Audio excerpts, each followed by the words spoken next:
Hello and welcome to Pacific Northwest Tax School's annual Federal Tax Refresher course. I'm your instructor, April Gutierrez, and I wanted to just give you a brief overview of what this course is about, why we're offering it, and what you should expect from it, as well as other courses that we offer.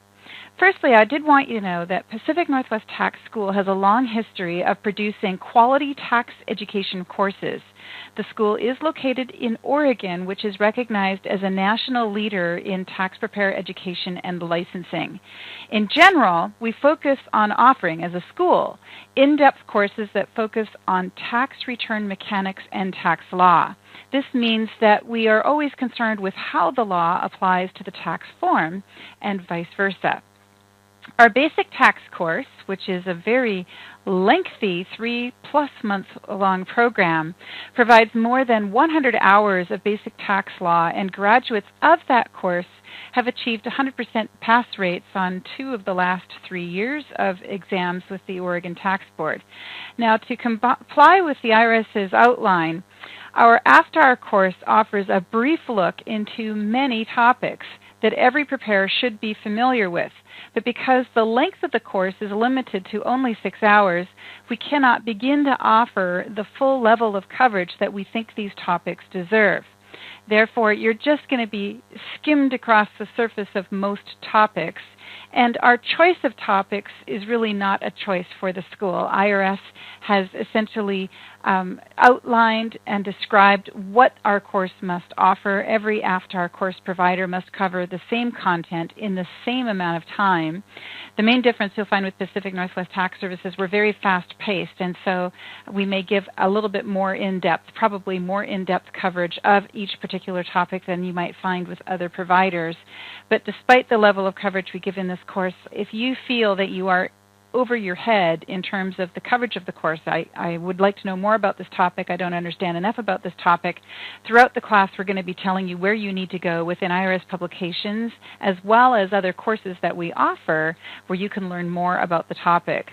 Also, do note, I already mentioned this, that we do teach by the form, and so tax form mechanics are going to be included in this course, which makes it an additional challenge, and that's because the IRS is requiring that the AFTR course cover 2015 law. This is difficult for 2 reasons. Firstly, 2015 is not over. We actually don't know what tax law will look like come January 1, 2016. We can only predict what it probably will look like. In addition, at this point, the 2015 forms have not yet been finalized by IRS. There are no 2015 forms that you will be filling out for the 2015 filing season that are even ready and published as of the publishing date of this course. Therefore, although we're going to be covering 2015 law, we're going to be showing mechanics using the 2014 forms. And as you approach the tax season, 2016 season, that would be when you should be looking for the updated 2015 forms to see if there are any form changes. Of course, we will be offering a 2015 tax law update. That tax law update is typically offered in the month of November as a 3-hour course, and then come 2016 in January, we offer a more expanded 6-hour tax law update. So with that introduction, let's move on to the next page of the manual. And on the next page, you will see that we have a copy of the IRS outline for what our course will be covering. Now, the outline that you see here does not necessarily match the order of the course topics that we will be covering, but every topic that you see listed in this IRS outline is covered in our course. Our course is going to follow more in line with the layout of the 1040.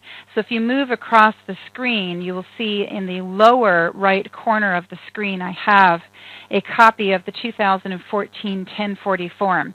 And as I'm going throughout the course today, I will refer back and forth from the manual to this particular 1040 form. Let's move on to page 3 of the manual, where we have a brief introduction.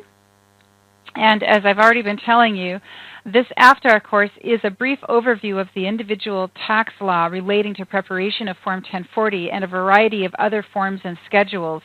The course is form-based, and therefore material will be presented in the order that it appears on the 1040. Not exclusively, sometimes we deviate from that, but in general, we're going to move through the course covering each topic as it appears on the Form 1040. And we have it on both the lower right-hand corner of the screen as well as in the manual right in front of you. We're going to flip through and move through the next part of the Form 1040, and then we move into what we're calling Part 1 of the course. And beginning right at the top, the first thing you have to cover after you enter your name and address on the form is actually your filing status. And your filing status is going to be determined by your marital status. If you are filing married filing separate or married filing joint, you will also need to include the name and social security number of your spouse on the form. And that brings us to the first topic that IRS requires we cover, and that is recognition of marital status for same-sex couples.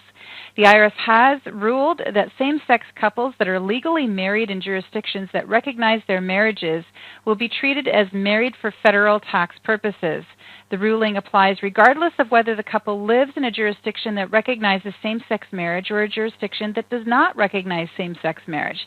Of course, I'm teaching this class on July 2 of 2015, and just last week the Supreme Court ruled that all states must recognize same-sex marriage, that there can no longer be bans in any particular state against same-sex marriage.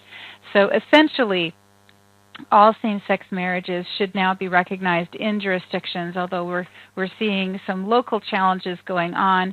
It is the law of the land today that the IRS recognizes same-sex marriage. Now, the ruling implements federal tax aspects of the June 26, 2013 Supreme Court decision that invalidated a key provision of the 1996 Defense of Marriage Act. Under the ruling, same-sex couples will be treated as married for federal tax purposes, and this includes income, gift, and estate taxes. The ruling applies to all federal tax provisions where marriage is a factor, including filing status, claiming personal and dependency exemptions, taking the standard deduction, employee benefits, contributing to an IRA, and claiming the earned income tax credit or a child tax credit. IRS recognizes same-sex marriage but does not recognize registered domestic partnerships. So any same-sex marriage legally entered into in the 50 states, the District of Columbia, a U.S. territory, or a foreign country will be covered by this ruling. However, the ruling itself does not apply to registered domestic partnerships, civil unions, or similar formal relationships recognized under state law. Also, married filing status must be used for 2014 and future tax years. If you are amending a tax return, you can do so as long as the statute of limitation permits it. And this particular paragraph is about the fact that prior to that ruling, it was possible that couples had already filed the return and already used the single filing status. And so individuals who were in same-sex marriages prior to the ruling are allowed to, but are not required to, file original or amended returns where they can choose to be single or choose to be married.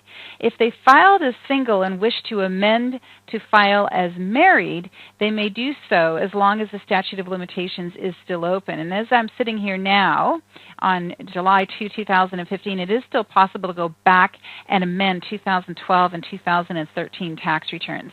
So if your clients wish to amend and go back to claim that married filing joint status, they may do so.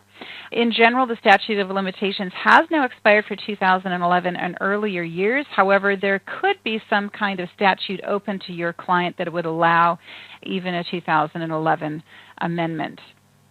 Additionally, employees who purchase same-sex spouse health insurance coverage from their employers on an after-tax basis may now treat amounts paid for that coverage as pre-tax and excludable from their income. So moving on from same-sex marriage, let's now look at filing requirements who is actually required to file a tax return, and we're going to be looking at the rules for both U.S. citizens and residents. One of the things to bear in mind is that whether you are a U.S. citizen living inside of the United States or a U.S. citizen residing outside of the United States, your filing requirements are identical. One of your first responsibilities as a tax preparer is determining who must file a tax return, and filing requirements are summarized in tables 1.1, 1.2, and 1.3 shown in Irs Publication 17. Now, we do offer much more in-depth coverage of filing requirements in our course called Filing Requirements for U.S. Residents and Aliens and for U.S. Citizens Living Abroad. So here we are just looking at a general summary of who is required to file a tax return. And so the first table I have up in front of you is Table 1.1, and you will see that the filing requirement for most taxpayers is shown in these columns. We have the 2014 filing requirements, and then right alongside we have the 2015 filing requirements. These filing requirements vary according to your age and filing status. If you are single and under age 65, then for 2015 your filing requirement will be $10,300.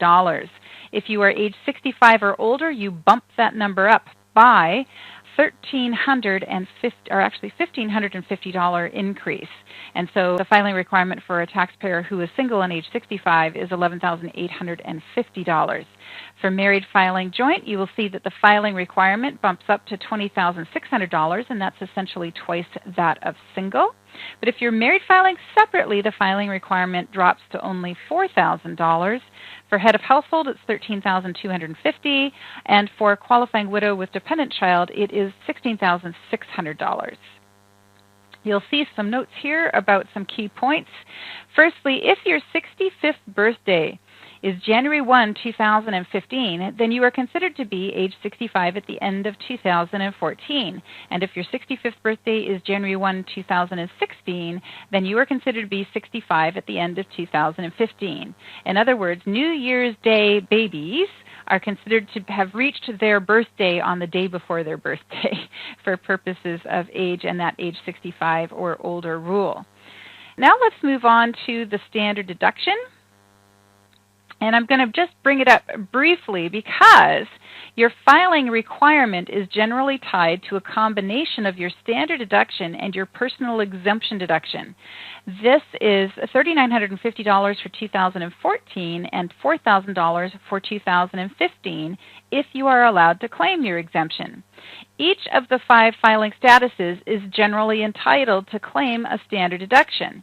You can claim your standard deduction instead of itemizing your deductions, and you should claim your standard deduction if it is more than your allowable itemized deductions.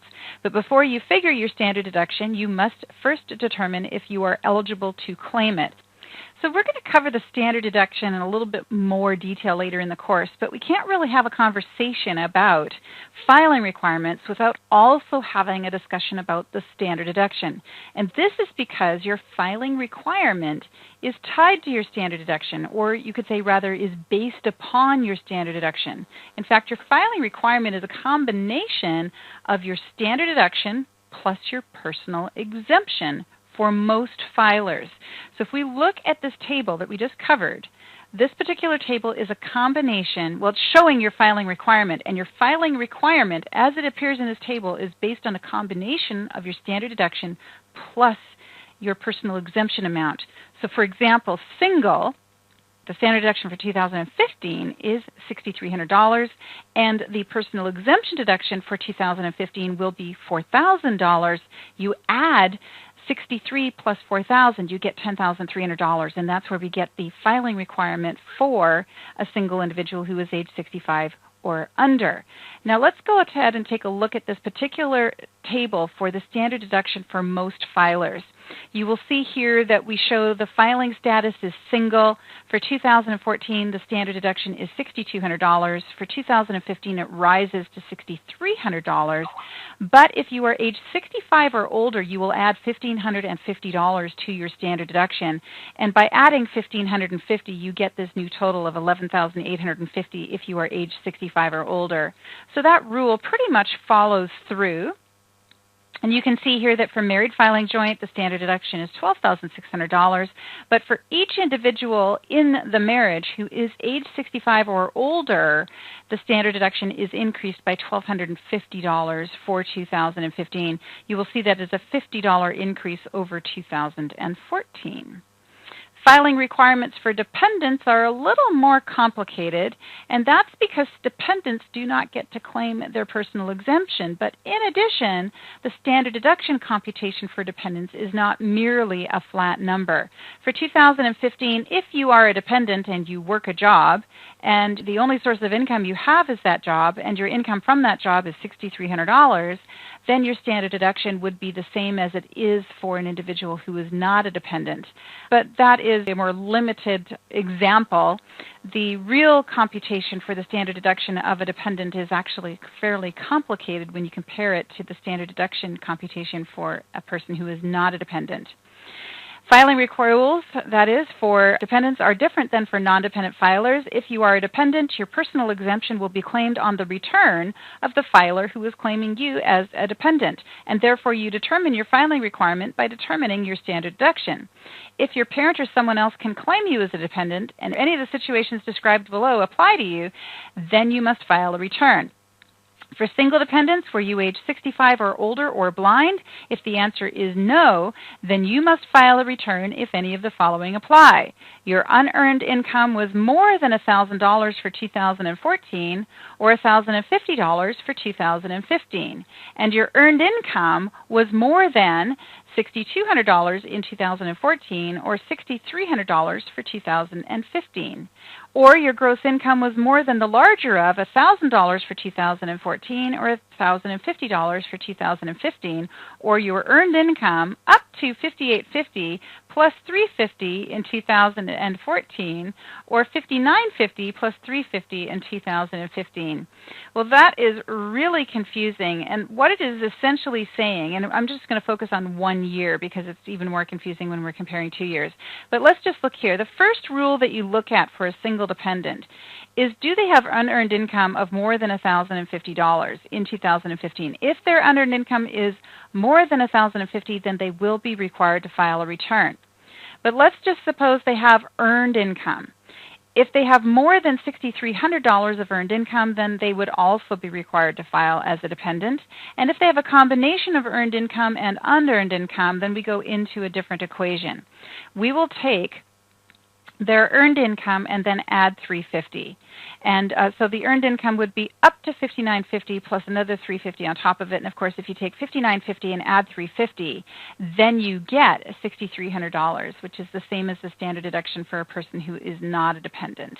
Now, if the person is age 65 or older or blind, and they're still single, then you would add additional standard deduction amounts of $1,550 for each of those incidences.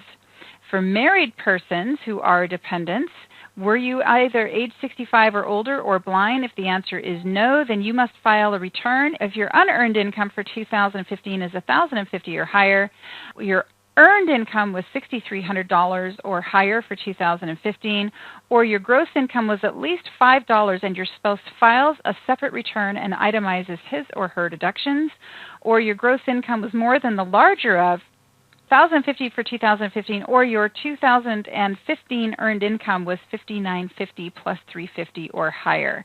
So these are the rules for dependents, and really the only way to practice these rules is to look at some illustrations, and I can open up a pod here and perhaps do that for you. All right, so I've done a quick illustration here for you just so you can kind of get a handle on how the filing requirements for dependents are figured. Mary is a dependent age 15. Her earned income is $5,000 and she had $500 of dividend income. Calculate her 2015 standard deduction as follows. You're going to take the $5,000 of earned income and add in $350. Her total standard deduction will therefore be $5,850. Since her actual income is $5,500, that is $5,000 plus $500, she will be required to file a return. So $5,850 is her standard deduction. Her income is greater than her standard deduction, which is why she would be required to file a tax return. Now, if we change the age of Mary to 65, and she has the same income, $5,000 plus $500, well, then her standard deduction is going to work a little bit differently. We're going to take the $5,000 of earned income, we're going to add in $1,550, we're going to add in $350, and the total is $6,900. So her standard deduction will be $6,900. Her income is $5,500, so she would not be required to file a tax return. So let's carry this second scenario back to the table and look right here. It says you must file a return if you are age 65 or older and any of the following apply. Your 2015 unearned income was more than $2,650. Well, her unearned income is not more than that, so already she's not required to file. Or her earned income was more than $7,850. Well, it's not more than $7,850. Or the gross income was more than the larger of $2,550. It is larger than that. Or you can take the 2015 earned income of $5,000 and then add $1,900. And if you take $1,550 plus $350, you have $1,900. So essentially, these elements are how you determine the filing requirement of a dependent who is age 65 or older. And with that, I'm going to leave you on your own to study this a little bit more and perhaps do some more examples on your own. Let's move on to the next topic, which is going to be filing deadlines. April 15th is the deadline for timely filing a return with the IRS, and should April 15th fall on a Saturday, Sunday, or a legal holiday, then the filing deadline is delayed until the next business day. Note that Emancipation Day, which is April 16th, is a legal holiday in the District of Columbia, and if the next business day is a recognized legal holiday for Emancipation Day, then the filing deadline will be moved one more day out again. For example, in 2012, April 15th fell on a Sunday, and Emancipation Day fell on Monday, April 16th. Emancipation Day was therefore honored on Monday, April 16th, and the filing deadline moved to April 17th. Extensions. It is common belief that you should file for an extension if you cannot afford to pay your tax by the due date of the return, but the reality is that if you owe money and cannot afford to pay it, you should file your return on time and worry about how you will pay the money later. When you file your extension, you're supposed to pay what you owe with your extension, and Form 4868, Request for Automatic 6-Month Extension, actually has you go through that computation. You are required to pay what you owe with your extension by April 15th. And any tax not paid by the due date is going to be assessed a late payment penalty and will accrue interest until it is paid in most situations. If you can't file on time, you're supposed to file an extension using this particular form. The form can also be filed electronically. And what you do on the form in line 4 is you estimate the total liability you will have for 2014. On line 5, you enter the amount that is already paid in for the year. And if the amount paid in is less than what you think your liability will be, then you have a balance due. And IRS wants you to enter what you think you're going to owe as a liability on line 6, and then you figure the amount that you owe. And of course, if you owe, you're supposed to mail the money in with your extension. Now, there is an automatic extension for certain people who are residing overseas. The filing deadline for most taxpayers is April 15th, but if April 15th falls on a weekend, then the filing deadline will move to the next business day.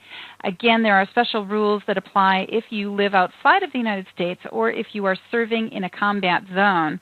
Firstly, let's look at individuals who are living outside of the United States. You are allowed an automatic 2-month extension, which takes you until June 15th. If you are a U.S. citizen or resident, and on April 15th you are living outside of the United States and Puerto Rico, and your main place of business is outside of the United States or Puerto Rico, or you are in the military or naval service on duty outside of the United States and Puerto Rico.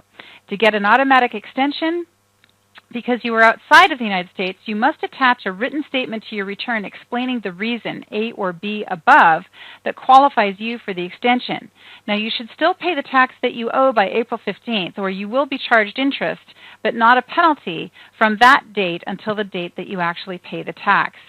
There are additional relief or filing deadline relief for individuals who are serving in a combat zone. So this is more than just military. This is people who are actually serving in a combat zone. The deadline for filing your return, paying any tax you owe, and filing a claim for a refund is automatically extended if you serve in a combat zone. You are considered to be serving in a combat zone if you are a member of the armed forces, Red Cross personnel, an accredited correspondent, or a civilian under the direction section of the Armed Forces and you were serving in the Persian Gulf area effective 1991, the Kosovo area effective 1999, or the Afghanistan area effective 2001. What is the extension period? Well, the deadline for filing a return, paying any tax due, and filing a claim for a refund is extended for at least 180 days after the later of the last day you served in a combat zone or the last day you were confined to a hospital for an injury from service in the combat zone. Your extension period includes at least 180 days plus an additional amount of time equal to the amount of time you had left to file your return prior to April 15th before you entered the combat zone, which is up to 3.5 months if you entered the combat zone on January 1st. Let's move on to the next topic now, which is filing status. And of course, filing status is these boxes right here on the 1040 form. Single, married filing joint, married filing separate, head of household, and qualifying widow. Let's look at some important filing status topics first. And of course, if you want to know more about filing status, you should take our course called Filing Status and Dependence. Filing status facts. Your filing status affects your tax return in the following 3 ways. Firstly, your filing status on the last day of the year, just generally December 31, will determine your filing status for the entire year. State law governs whether you are considered to be married or unmarried, and your filing status determines your filing requirement, your standard deduction, your allowable credits and deductions, and finally, your correct tax. There are 5 possible filing statuses: single, married filing joint, married filing separate, head of household, and qualifying widow. Now, some taxpayers will qualify for only one status, which makes the choice easy, but others will qualify for more than one status. If you legally qualify for more than one filing status, you should choose the filing status that is the most advantageous for you. Usually, the most advantageous filing status is the one that will produce the lowest tax. However, other factors can sometimes apply. To use single as your filing status, you must be unmarried, divorced, or legally separated from your spouse under a decree of separate maintenance on the last day of the year. If your spouse died during the year, you are considered to be married for the entire year and you are not single. If you are divorced on the last day of the year, you are considered single for the entire year and you may not file as married. And 4, if you are married on the last day of the year, you are considered married for the entire year and you may not file as single. Married filing joint rules. You can choose married filing jointly as your filing status if you are married and both you and your spouse agree to file a joint return. On a married filing joint return, you report your combined income and deduct your combined allowable expenses. Married filing joint is usually the most advantageous filing status for a married couple. The tax rates for married filing joint may be lower than they are for married filing separate. If you file a joint return, you and your spouse are jointly responsible for any tax and interest or penalty due with your return.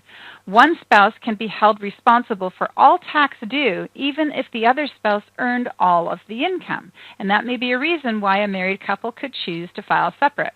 One spouse does not want to be liable for income tax owed by the other spouse. To be considered valid, a joint return must generally be signed by both the taxpayer and the spouse. And if you file a joint return, you cannot generally choose to file married filing separate after the due date for your return. Married filing separate rules. Married filing separate is generally the least favorable filing status. Married filing separate taxpayers are subjected to many restrictions that often cause them to pay more tax than if they filed jointly.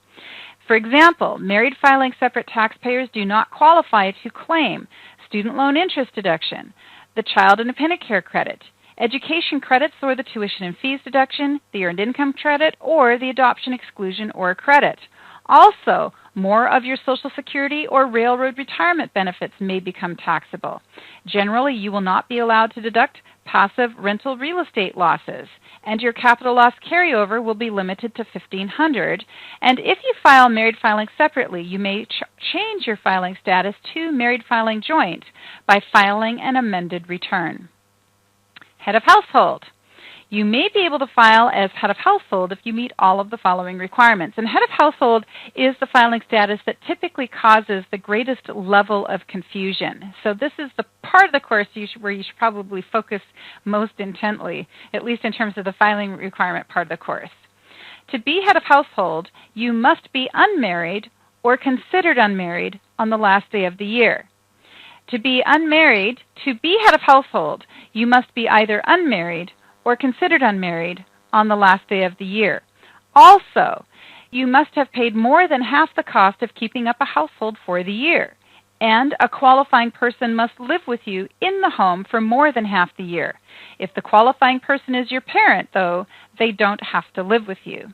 The qualifying person must be your dependent unless the individual is your qualifying child.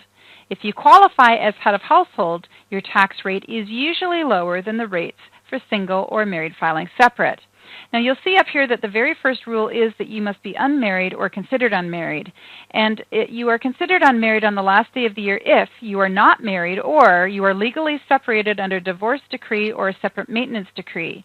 Even if you are married, you are considered to be unmarried if you meet all of the following tests.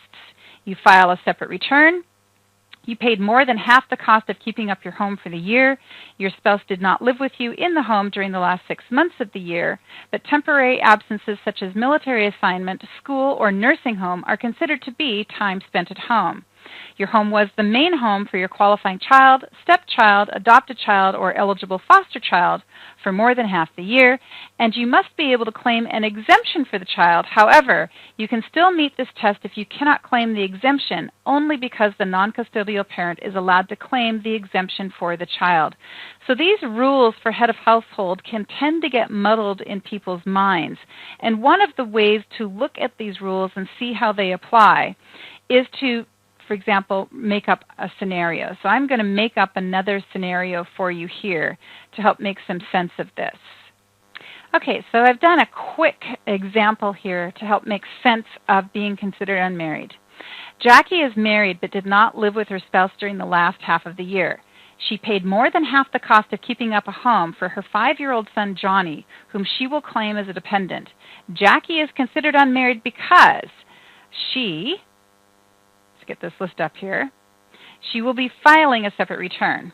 We're assuming she's filing a separate return. And she paid more than half the cost of keeping up a home for the year. She did not live with her spouse at any time in the last half of the year.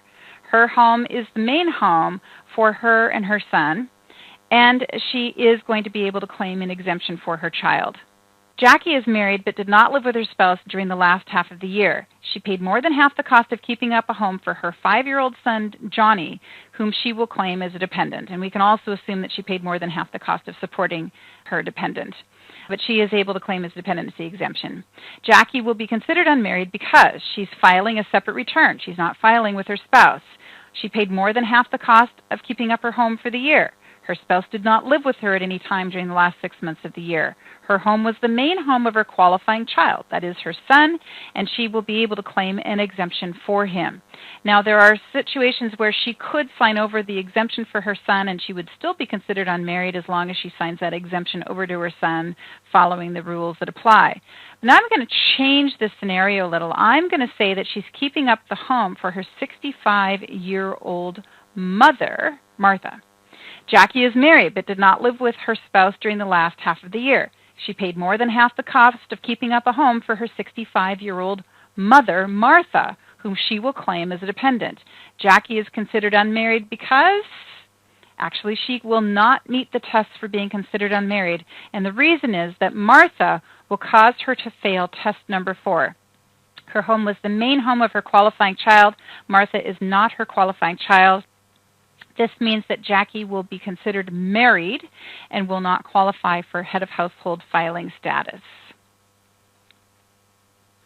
Let's move on to qualifying widow, which is the final filing status we're looking at today. This filing status entitles you to use the joint tax return rates and the highest standard deduction amount if you do not itemize your deductions. You are eligible to file your 2015 return as qualifying widow with dependent child if you meet all of the following tests. You are entitled to file a joint return with your spouse for the year your spouse died, but it does not matter whether you actually filed that joint return. You did not remarry before the end of 2015. You have a qualifying child, stepchild, or adopted child for whom you can claim an exemption, but this does not include a foster child. The child lived with you in your house all year, except for temporary absences, and you paid more than half the cost of keeping up a home that is the main home for you and that child for the entire year. And your spouse died in either 2013 or 14. So let's move on to the next topic, which is exemptions. And of course, exemptions are the check boxes and the line entries that you make on line 6 of the form. An exemption is a tax deduction that reduces your taxable income. For 2014, the exemption amount will generally be $4,000 for each exemption claimed on your return. Personal and dependency exemptions are also covered in our course called Filing Status and Dependence. That's where we go into them in a great deal of detail. Today I'm just going to try and rush through them. It's an IRS required topic, but we also have to fit everything into the 6 hours. Form 1040 provides space for entering 2 different types of exemptions. There is the personal spousal exemption, and if you are claiming an exemption for your spouse, you'll check box 6A. If you're claiming an exemption for your spouse, you'll check box 6B. Then we also have space to claim dependency exemptions, and you enter on line 6C the name, social security number, and relationship of the person that you are claiming as a qualifying child or as a qualifying relative. So essentially there are 2 types of dependency exemptions. There is the qualifying child or the qualifying relative, and whether or not you can claim someone as a dependent on your tax return depends on whether they meet the test for being considered a qualifying child or a qualifying relative. If the dependent qualifies you for the child tax credit, you will also check the box for child tax credit. Let's look at dependency exemptions now. Determining who qualifies as your dependent should be simple. However, it is often confusing. Correctly determining whom you can and whom you cannot claim as a dependent is one of the most important areas of the tax return. There is one test for yourself and tests for each type of dependent, qualifying child or qualifying relative. All of the tests must be met, or you cannot claim an exemption for this person. Firstly, the dependency test for yourself. In order to claim someone else as a dependent, you yourself cannot be the dependent of anybody else. So you cannot claim any dependents if you or your spouse, if filing jointly, could be claimed as a dependent by another taxpayer. Then there are the dependency tests for claiming a qualifying child. There's also dependency tests for claiming a qualifying relative, and I'm going to go through the qualifying child tests first. To claim an exemption for a qualifying child, you must meet all 7 of these tests. There is the joint return test, the citizen or U.S. resident test, the relationship test, the age test, the residency test, the support test, and the special test for a qualifying child of more than one person. Let's look at the joint return test first. You generally cannot claim an exemption for your dependent if he or she files a joint return. However, if your dependent files a joint return merely to claim a refund and no tax liability would exist for either spouse on their married filing separate returns, then you will still be allowed to claim your dependent's exemption. Citizen or U.S. resident test. For some part of the calendar year, a person must be a U.S. citizen or a resident of Canada or Mexico. There's also the relationship test, and to meet this test, a person must be your child, grandchild, great-grandchild, etc., or a stepchild. But a stepchild is a child of your spouse. The stepchild is a child of your spouse, and you should note that a stepchild is a child of the spouse, which means that a child of your boyfriend or girlfriend is not your stepchild. Eligible foster child. If placed by an authorized agency, then a foster child is the same as a child. Also, a brother, sister, half-brother, half-sister, stepbrother, stepsister, or a descendant of any of them, for example, a niece or nephew.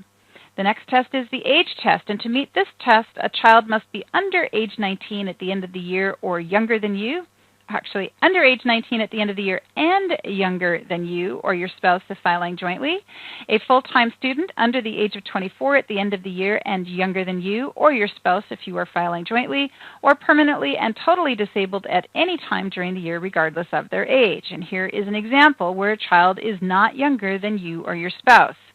Your 23-year-old brother, who is a full-time student and unmarried, lives with you and your spouse. He is not disabled. Both you and your spouse are 21 years old and you file a joint return. Your brother is not your qualifying child because he is not younger than you or your spouse. Residency Test. To meet this test, a child must have lived with you for more than half the year, and there are exceptions for temporary absences due to illness, education, business, vacation, or military service, death or birth of the child during the year, a kidnapped child if all of the following are true.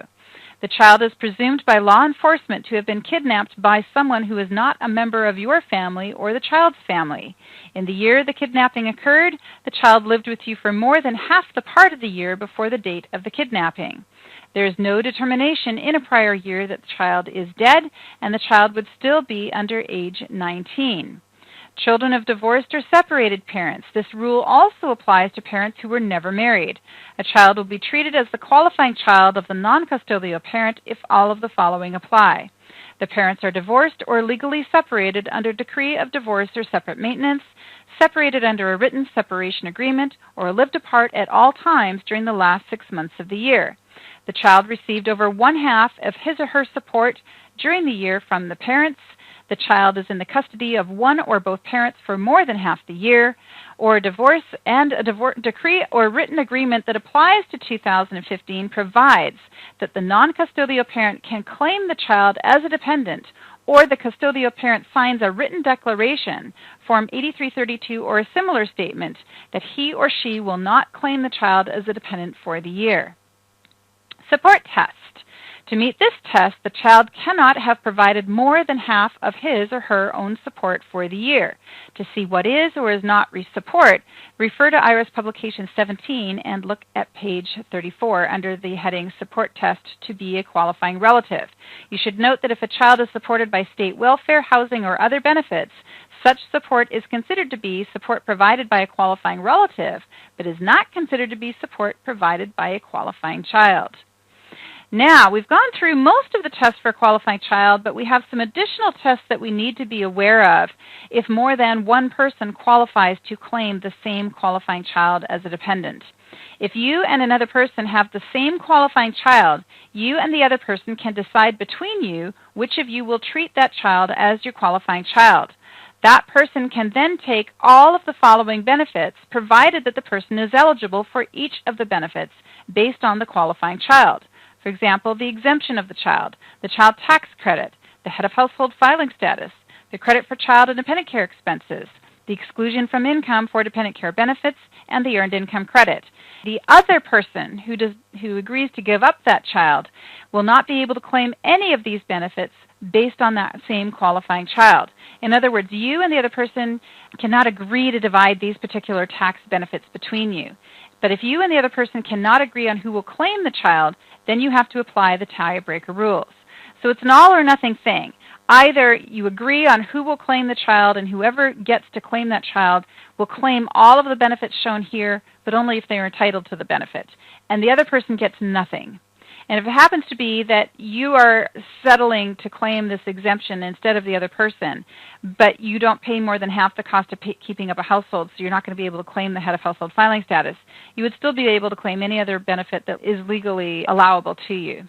Now, if you can't agree, and in other words, you're fighting over who will claim this dependent, and you both want to claim the dependent, then you have to move on to the tiebreaker rules. And these tiebreaker rules are shown on Pub 17 on page 31. If more than one person files a joint return claiming the same qualifying child, and only one of these persons is the child's parent, then the child will be treated as the qualifying child of the parent every time. If two of the persons are parents of the child and they will not be filing a joint return together, then the child will be claimed or will be treated as the qualifying child of the parent with whom the child lived for the longer period of time during the year. Now, if two of the persons are parents of the child and they do not file a joint return and the child lived with each parent the exact same amount of time during the year, then the child will be claimed or will be deemed to be the dependent of the parent who had the highest adjusted gross income. If none of the persons are the child's parent, then the child will be claimed by the person with the highest AGI, and if either parent can claim the child but does not, then the person with the highest AGI, as long as it is higher than any of the other parents' adjusted gross income. Tax benefit allocation with person who is not a parent of the child.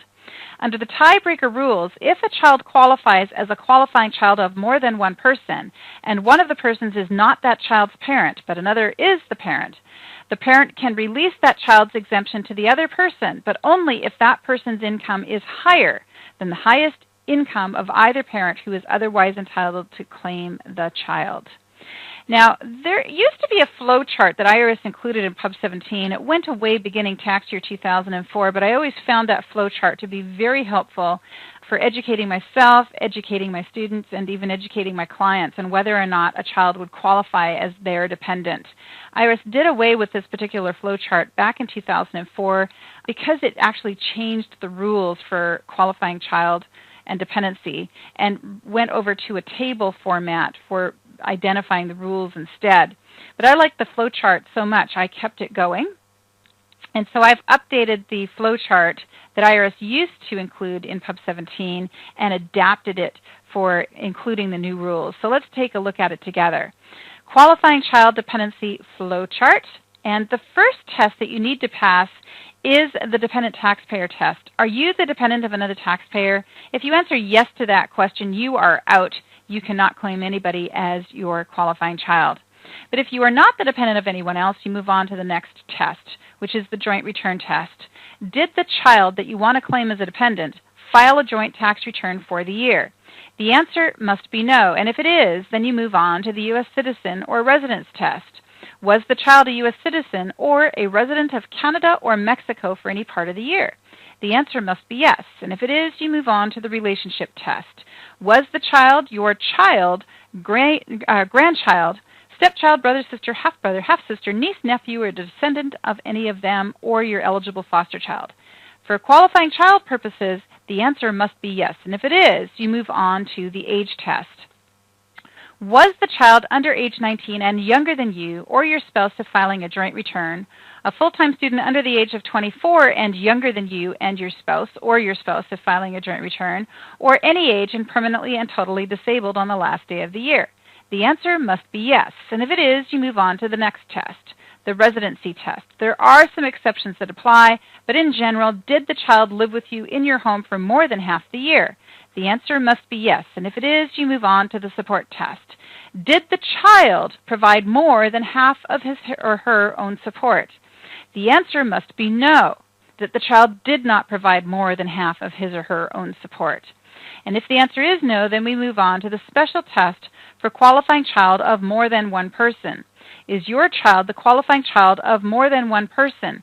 If the answer is no, and you passed all of the earlier tests, then the child is your qualifying child. But if the answer is yes, your child could be the qualifying child of more than one person, then you move on to the tiebreaker rules. Firstly, does the other person agree to allow you to claim that child's exemption? And you meet all of the other requirements. If the answer is yes, then you get to claim that child. But if the other person does not agree to allow you to claim that child, then do you win under the tiebreaker rules that I showed you right here? Because if you don't win under the tiebreaker rules, then you are out and this child is not your qualifying child. But if you do win under the tiebreaker rules, then you are allowed to claim this child's exemption.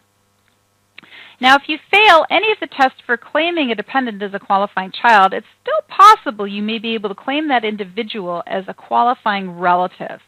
So let's take a look at the qualifying relative tests next. To claim an exemption for a qualifying relative, you must meet all 6 of the following tests: the joint return test, the member of household or relationship test, the citizen or residence test, the gross income test, the support test, and the not a qualifying child test. Let's look at the joint return test first. You generally cannot claim an exemption for your dependent if he or she files a joint return. However, if your dependent files a joint return merely to claim a refund and no tax liability would exist for either spouse on their married filing separate returns, then you can still claim your dependent's exemption. Citizen or resident test. For some part of the calendar year, a person must be a U.S. citizen or a resident of Canada or Mexico. If they pass that test, then we move on to the next test, which is the member of household or relationship test. And to meet this test, a person must either live with you the entire year as a member of your household or be related to you in one of the following ways. So this member of household test is an important one, and it differs from that of qualifying child. A qualifying child must live with you for more than half the year. But a qualifying relative does not have to live with you at all if they are related to you. But if they're not related to you, they have to live with you the entire year. So big difference here. Qualifying child must live with you only more than half the year, whereas a qualifying relative either doesn't have to live with you at all because they're related to you, or if they're not related to you, they have to live with you all 12 months, the entire year. So to meet the member of household or relationship test, a person must either live with you the entire year as a member of your household or be related to you in one of the following ways: child, grandchild, great-grandchild, etc. Stepchild, but note, a stepchild is a child of your spouse, and a child of your boyfriend or girlfriend is not your stepchild. Eligible foster child, if that child is placed with you by an authorized agency, then a foster child is the same as a child. A brother, sister, half-brother, half-sister, stepbrother, stepsister, or a descendant of any of them. Parent, grandparent, or any other direct ancestor but not a foster parent. Stepmother or stepfather. Brother or sister of your parent, that is an aunt or uncle. A son or daughter of your brother or sister, that is a niece or nephew, or a father-in-law, mother-in-law, daughter-in-law, son-in-law, brother-in-law, or sister-in-law. Special notes for you to be aware of about relationship. Any relationship established by marriage is not ended by death or divorce, and that means that your in-laws will always remain your in-laws for tax purposes. Before legal adoption, a child is considered to be your child once placed with you by an authorized agency. An eligible foster child meets the relationship test and does not need to live with you to qualify as your dependent. Your cousin does not meet the relationship test and must live with you as a member of your household for the entire year. A person who died during the year but was a member of your household until death will meet the member of household test. In this situation, the decedent is considered to have been a member of your household for the entire year. A child who was born during the year will meet the member of household test if he or she lives with you the remainder of the year, and required hospital stay is considered to be time spent in your household if the child would otherwise have been a member of your household. A child born during the year is therefore considered to have lived with you for the entire year. The next test for qualifying relative is the gross income test, and this is different than for qualifying child. Under qualifying child, we're only concerned, did the child have earned income that was more than half of his or her own support? In the case of the gross income test with a qualifying relative, we're actually concerned with the definitive number, which is $4,000 for 2015, because you generally cannot claim an exemption for a dependent if they had gross income of $4,000 or more for the year. Gross income includes all sources of income, whether or not they are used for support. However, gross income does not include tax-exempt income, such as certain Social Security payments, payments received by a permanently and totally disabled person for services they perform at certain sheltered workshops, or scholarships received by a degree candidate that are used for tuition fees, supplies, books, and equipment that are required for particular courses. Support test. You must provide more than half of a person's total support during the calendar year to meet the support test. It does not matter if the money you provided for support comes from savings or earnings or even from money that you borrow, so long as the money spent is spent on support. What is included in support? Well, tax-exempt income such as certain Social Security benefits and military advances or allowances that are used for that person's support. So even if the income is not taxable, if the income is used on support, it is considered part of support. Foster care payments that you receive from a state or federal agency for the care of an individual are considered to be amounts provided by the state and not by you. If you are in the trade or business of providing foster care, your unreimbursed expenses are not considered to be support provided by you. Support provided by the state, such as housing and food stamps, must be considered when factoring support unless it can be shown that the benefits were not used for that purpose. A person's own funds that are spent on support. a child's wages that are spent on support, and the fair market value of free rent must also be factored into support. But items you do not include in support include federal, state, and local income taxes paid by persons from their own income, Social Security and Medicare taxes paid by persons from their own income, life insurance premiums, funeral expenses, scholarships received by your child if your child is a full-time student, survivor and dependent educational assistance payments used for the support of the child who receives them. So determining total support. Well, to calculate if you provided more than half of a person's support, you should refer to Publication 17, page 30, where a worksheet is provided that you can use for determining support. The worksheet accounts for all sources of money or property that might be used for the support of a person. The division of support when support is provided by more than one person, and when support is provided by more than one person, including the dependent, it accounts for how much was provided by you. You should complete the worksheet to determine support when determining who provided more than half of that person's support when it may not otherwise be clear. So here is a similar flowchart to the one I showed you earlier, but this table applies the rules for qualifying relative. So firstly, when you're looking at whether or not you can claim an individual as a qualifying dependent, you must first establish that you are not the dependent of someone else, because if you are the dependent of someone else, you are out and you do not have a qualifying relative. But assuming you are not the dependent of someone else, you move on to the joint return test. Did the person you wish to claim as a dependent file a joint return for the year? If the answer is no, you move on to the next test.